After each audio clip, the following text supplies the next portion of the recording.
Hello everyone, welcome to our channel. In today's tutorial video, I'll be showing you the process on how you can sign in for a Google AdSense account. Before starting this video, please make sure to subscribe and do press the notification bell icon to get updated. So let's get this video started. First of all, you need to open any web browser on your PC, then go to the new tab and search in for a www.adsense.com and press enter.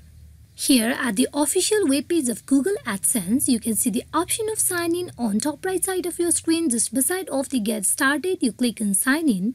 For signing in into your Google AdSense account, you go in for choosing the account that has registered with the Google AdSense, or you can go in for adding your Google AdSense Gmail address. Now then you go in for providing a password of your Google AdSense account. Then you click on next. And with that, you will get logged in into your Google AdSense account. Hope this video is fruitful for you all on how you can get logged in into the Google AdSense account of yours. Thank you.